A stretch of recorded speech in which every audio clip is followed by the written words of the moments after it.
दोस्तों, एकादशी का दिन भगवान लक्ष्मी नारायण को समर्पित होता है। इस दिन भगवान विष्णु मां लक्ष्मी का पूजन करने से जीवन में चली आ रही बड़ी से बड़ी परेशानी दूर हो जाती है, कष्टों से छुटकारा मिलता है।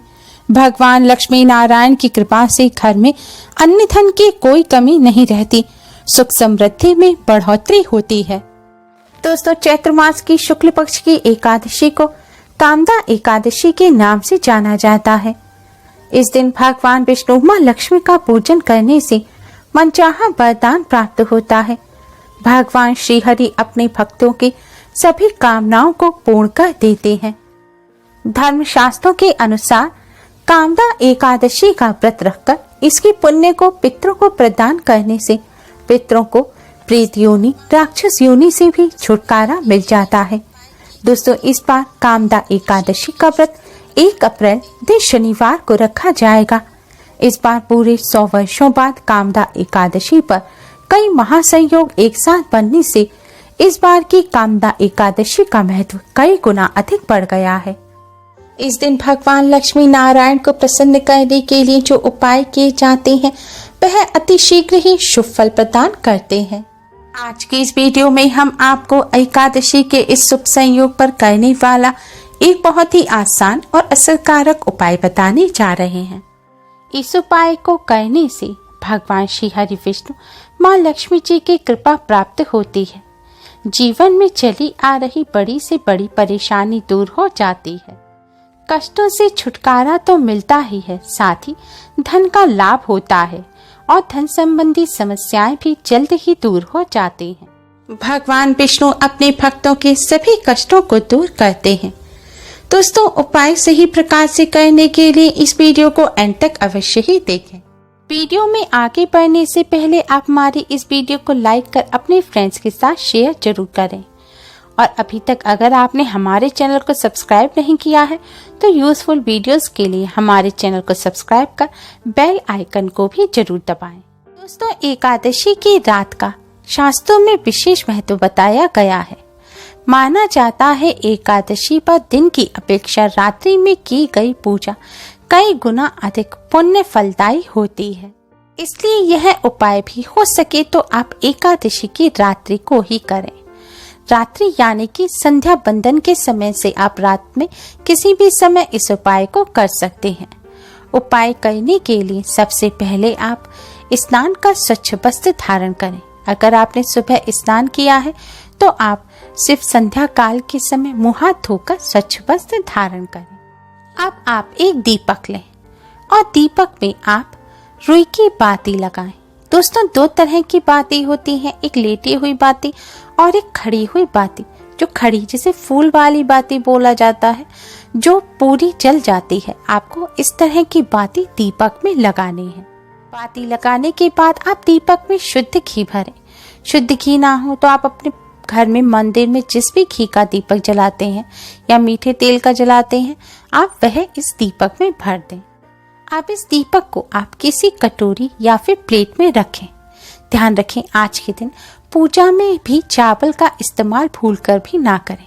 एकादशी के दिन चावल को खाना या फिर किसी भी तरह से चावल का इस्तेमाल करना वर्जित माना गया है। दीपक रखने के बाद अब आप इस दीपक को जलाएं और हो सके तो दीपक के साथ एक सुगंधित धूप बत्ती भी जरूर जलाएं। अब आप भगवान श्री हरि विष्णु जी को हल्दी से तिलक करें और माँ लक्ष्मी जी को कुमकुम से तिलक करें। अब आप भगवान श्री हरि विष्णु माँ लक्ष्मी जी को किसी फल, मिष्ठान या शक्कर का भोग लगाएं। भोग लगाने के बाद भोग स्वीकार करने की प्रार्थना करें। प्रार्थना करने के बाद आप 2 साबुत फूल वाली लौंग लें। दोस्तों, ध्यान रखें, आपको 2 लौंग लेनी है जो साबुत फूल वाली हो। लौंग टूटी हुई नहीं होनी चाहिए। लौंग लेने के बाद इन लौंग को आप अपने मस्तक से लगाएं। अब इन दोनों लौंग को आप दीपक में डाल दें। दीपक में लौंग डालने के बाद आप भगवान श्री हरि विष्णु माँ लक्ष्मी जी को प्रणाम करें और अपनी सभी परेशानियों को दूर करने की प्रार्थना करें। प्रार्थना करने के बाद आप भगवान श्री हरि विष्णु जी के 12 मंत्र ओम नमो भगवते वासुदेवाय का 108 बार जाप करें। मंत्र है ओम नमो भगवते वासुदेवाय। अगर आपके पास तुलसी की माला है तो तुलसी की माला पर इस मंत्र का जाप करें। इस मंत्र का जाप तुलसी की माला पर करना सबसे ज्यादा शुभ माना जाता है। मंत्र का जाप करने के बाद अब आप हाथ जोड़कर थोड़ी देर जय मां लक्ष्मी का जाप करें। अब आप इस दीपक से भगवान श्री हरि विष्णु मां लक्ष्मी जी की आरती उतारते हुए भगवान श्री हरि विष्णु जी की आरती ओम जय जगदीश हरे का गान करें। भगवान जी की आरती उतारने के बाद दोस्तों आपकी जो भी समस्या है, जो भी परेशानी है, वापस से उन सभी परेशानियों को दूर करने की भगवान श्री हरि विष्णु मां लक्ष्मी जी से प्रार्थना करें। प्रार्थना करने के बाद आप अपने मस्तक पर भी हल्दी कुमकुम से तिलक करें। और दोस्तों जब तक यह दीपक पूर्ण ना हो जाए तब तक आप भोग भगवान जी के सामने से ना उठाएं।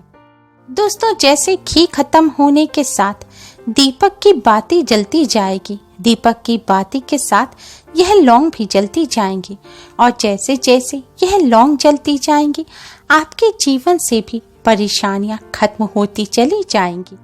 मान्यता है कि दीपक की बाती के साथ जैसे जैसे ये लौंग जलकर राख हो जाती हैं, वैसे ही जीवन में चली आ रही समस्या, परेशानी, संकट भी दूर हो जाते हैं। और बाती और लौंग जब साथ में जलते हैं तो घी और लौंग जलने की जो सुगंध होती है यह मां लक्ष्मी जी को अपनी तरफ आकर्षित करती है। इस सुगंध से मां लक्ष्मी जी प्रसन्न होती हैं और धन संबंधी समस्याएं दूर। दोस्तों भगवान श्री हरि विष्णु मां लक्ष्मी जी की कृपा प्राप्त करने का साथ ही जीवन में चली आ रही परेशानियों को दूर कर धन संबंधी समस्याओं से मुक्ति पाने का ये बहुत ही आसान और असरकारक उपाय है। जब दीपक पूर्ण हो जाए तो आपने भगवान जी को जो भोग लगाया है उसे प्रसाद के रूप में अपने परिवार सहित ग्रहण करें।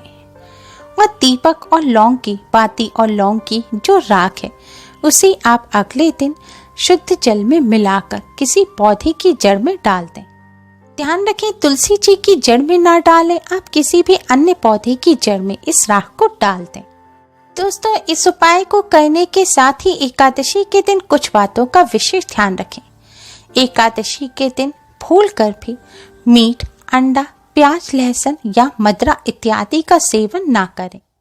एकादशी के दिन सात्विक भोजन ग्रहण करें। एकादशी के दिन चावल या जौ का सेवन ना करें, क्योंकि एकादशी के दिन चावल और जौ को भी मांसाहार की श्रेणी में रखा जाता है। इसलिए एकादशी के दिन ना तो चावल और जौ का सेवन करना चाहिए, ना ही भगवान जी के पूजन में इस्तेमाल करना चाहिए। एकादशी के दिन चावल और जौ का सेवन महापाप माना जाता है, इसलिए भूलकर भी चावल और जौ का सेवन ना करें। एकादशी के दिन भगवान विष्णु जी को तुलसी पत्र अवश्य अर्पित करने चाहिए, लेकिन यह भी ध्यान रखना चाहिए कि एकादशी के दिन तुलसी के पत्ते नहीं तोड़े जाते। इसलिए एकादशी के दिन भगवान विष्णु जी को तुलसी पत्र अर्पित करने के लिए एक दिन पहले से ही आप तुलसी के पत्ते तोड़कर रख लें। अगर आप किसी कारणवश भूल गए हैं तो आप एकादशी के दिन तुलसी जी के पास जो खुद से टूटकर गिरे हुए पत्ते हैं आप वह ले सकते हैं, या भगवान जी के पूजन में आपने पहले जो उन्हें तुलसी पत्र अर्पित किए थे आप वह लेकर गंगा जल या शुद्ध जल से धोकर साफ करके वापस भगवान जी को अर्पित कर सकते हैं, क्योंकि तुलसी के पत्ते बासी नहीं माने जाते। दोस्तों एकादशी व्रत के खास महत्व और नियम होते हैं, इसलिए एकादशी के व्रत कभी भी शुरू कर कभी भी बंद नहीं किए जा सकते। अगर आप एकादशी के व्रत रखना चाहते हैं तो उत्पन्ना एकादशी से ही इनका प्रारंभ करें। सिर्फ निर्जला एकादशी ऐसी होती है जिसका व्रत रखा जा सकता है। एकादशी के दिन इन बातों का विशेष ध्यान रखें। Please like, share and subscribe. Thanks for watching. Radhe Radhe.